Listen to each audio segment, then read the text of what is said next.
নমস্কার বন্ধুরা, আশা করছি আপনারা সবাই ভালো আছেন এবং সুস্থ আছেন। আমি রাখি আমার চ্যানেলে সবাইকে জানাই অনেকটা স্বাগত। তো বন্ধুরা, আমাদের ঘরে হঠাৎ করে যখন প্রচুর পরিমাণে ইঁদুর আসতে শুরু করে তখন আমরা কিন্তু ভীষণ দুশ্চিন্তার মধ্যে পড়ে যাই। কারণ ইঁদুর এমনই একটা প্রাণী, যখনই ওরা ঘরে একবার ঢোকে আর কিন্তু বেরোতে চায় না, মানে ওদের তাড়ানোই যায় না। তো তখন আমরা কিন্তু বাধ্য হয়ে বাজার থেকে নানান ধরনের স্প্রে ওষুধ কিনে আনি। তো এই সমস্ত ওষুধ স্প্রে আনার ফলে একটা সমস্যার মধ্যে আমাদের পড়তে হয়। ইঁদুরগুলো যখন মারা যায় সেই মরা ইঁদুরগুলোকে খুঁজে পাওয়া যায় না। তো এই যে একটা সমস্যা, সেই সমস্যা থেকে রেহাই পাওয়ার জন্য আমরা কিন্তু কোনো বাজারের কেমিক্যালযুক্ত কোনো ওষুধ স্প্রে কিছুই ব্যবহার করব না। বাড়িতে থাকা জিনিস দিয়ে ইঁদুর তাড়াবো। তো ইঁদুর যদি বাড়িতে আসে তখন কি কি সমস্যা হয়, বাড়ির ভেতরে যেমন সমস্যা করে মাঠেও কিন্তু তেমন সমস্যা করে। মাঠে ফসলপাতি কেটে নষ্ট করে দেয়। তার জন্য আমরা চেষ্টা করব তাদের তাড়াবো কীভাবে, ঘরোয়া পদ্ধতির মাধ্যমে। তো চলেন দেখিয়ে দিই কীভাবে ইঁদুর তাড়াবেন। তো এখানে আমি এক টুকরো আদা নিয়ে নিয়েছি। আদার সাহায্যে আজ ইঁদুর আমরা একেবারের জন্য বাড়ি থেকে তাড়িয়ে দেব। এখানে একটা টুকরো আদা নিয়ে নিয়েছি। আদাটাকে ভারী কোনো কিছুর সাহায্যে আঘাত করে থেতো করে নিতে হবে। আদার পেস্ট একদমই নয়, থেতো করতে হবে, হ্যাঁ, তাহলে এর থেকে রসটা কিন্তু বেশি পরিমাণে বাইরে আসে। আর আদার রসটারই প্রয়োজন ইঁদুর তাড়ানোর জন্য। তো এখন আমি আদাটাকে ভালো করে এইভাবে থেতো করে নিয়ে একটা বাটির মধ্যে তুলে নেব। ইঁদুর এমনই একটা প্রাণী, ঘরে যখন চলে আসে দেখবেন আমাদের মানে প্রচুর বিপদ হতে পারে, মানে কি নানান ধরনের রোগ জীবাণু সঙ্গে বয়ে নিয়ে চলে আসে। তো তার জন্য ওদের কিন্তু আমরা অবশ্যই তাড়াবো। তার আগে রেমেডিটা তৈরি করছি, আপনারা একটু স্কিপ না করে সম্পূর্ণ দেখবেন। আদা থেতো করে নিয়ে নিয়েছি, আর আমার প্রয়োজন হবে লেবু। তো আমার ফ্রিজে একটা শুকনো লেবু রাখা ছিল, আমি সেটাই নিয়ে কাজ করছি। আমাদের প্রয়োজন হবে লেবুর রস, তো শুকনো লেবু হলেও কিন্তু কাজটা হবে। এখন দানাগুলোকে ফেলে লেবুর যে রসটা আছে সেই রসটার আমার প্রয়োজন হবে আদার মধ্যে। আদার এখন যে কালারটা আছে, লেবুর রস দেওয়ার সঙ্গে সঙ্গে একটা রিয়াকশান তৈরি হয়ে যাবে, যার ফলে এখানে কিন্তু আদার কালারটা চেঞ্জ হয়ে যাবে, আস্তে আস্তে দেখতে পারবেন। তো বন্ধুরা, এই যে আদা আর লেবু এই মিশ্রণে এমন একটা যে রিয়াকশান তৈরি হলো, এই ইঁদুর যখন এটাকে খাবে, খেয়ে ওরা কিন্তু মারা যাবে না একদম, মানে ঘর থেকে পালিয়েই যাবে। ইঁদুর মারার জন্য আমরা যখন নানান ধরনের ট্রিকগুলো অ্যাপ্লাই করতে থাকি, দেখবেন সেই ট্রিকগুলোর মধ্যে অনেক সময় হয় না, আঠাগুলো আছে, সে আঠা দিলে ভীষণ বিপদ হয়, মানে ইঁদুর ওর মধ্যে আটকে থাকে, সেগুলোকে মারাও যায় না, তাড়ানোও যায় না। তো আমরা তার থেকে বড় ঘরে বসে ঘরোয়া জিনিসপত্র দিয়েই কিন্তু আমরা ইঁদুর তাড়ানোর রেমেডি তৈরি করব।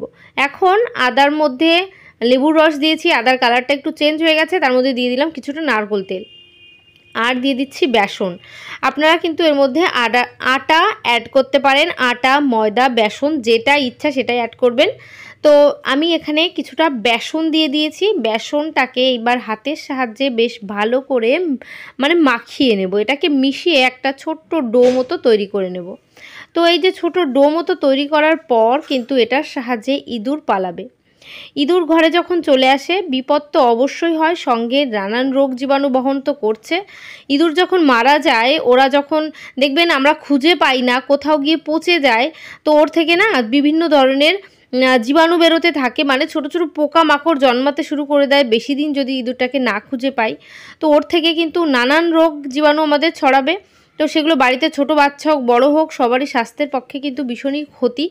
তো আমরা তার জন্য চেষ্টা করব ইঁদুরদের তাড়াবো কিভাবে, ঘরোয়া পদ্ধতির মাধ্যমে। তো এখানে আটাটাকে ছোট ছোট টুকরো করে কেটে নিয়েছি, আর প্রয়োজন হবে এখানে আলু, হাফ আলু আমি নিয়ে নিয়েছি।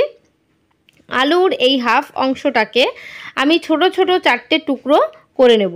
তো বন্ধুরা, ছোট ছোট 4টে টুকরো করার পর কি করছি, আলুর একটা সাইডের মধ্যে এইভাবে ছোট ছোট গর্ত করে নিতে হবে। তো আপনারা একটা চামচের সাহায্যেও কিন্তু ছোট ছোট গর্তগুলোকে করতে পারেন, আর চাকুর মাথার সাহায্যেও কিন্তু ছোট ছোট গর্তগুলো করে নিতে পারেন।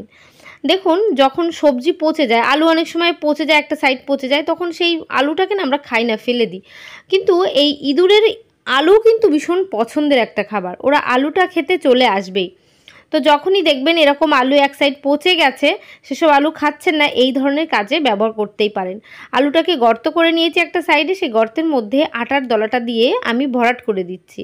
এইভাবে আটার দলা দিয়ে ভরাট করার পর এটাই কিন্তু ইঁদুর তাড়ানোর জন্য ভীষণ কার্যকরী। তো যাদের বাড়িতে প্রচুর পরিমাণে ইঁদুর চলে এসছে, একটা দুটো তো প্রথমে আসে, পরে আস্তে আস্তে বংশবৃদ্ধি করতে করতে ওরা অনেকটা পরিমাণে বেড়ে যায়, ঘরে কোথাও কোথাও লুকিয়ে থাকে, সেটা খুঁজেও পাওয়া যায় না, গর্ত করে ফেলে।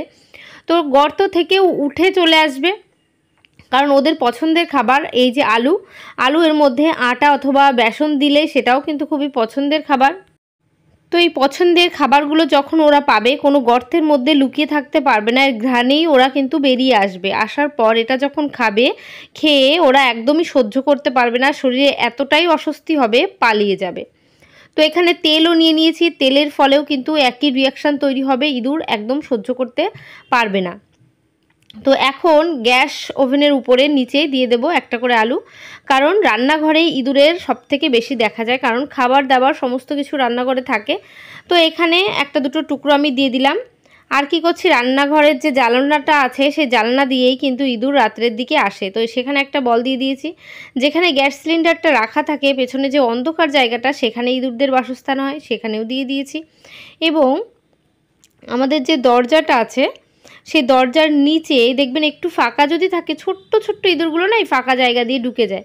তো এখানেও একটা বল দিয়ে দেবেন, তাহলেও এইটার ঘ্রাণে আগে এটা খাওয়া শুরু করবে, আর ভেতরে ঢুকবে না, বাইরেই পালিয়ে যাবে।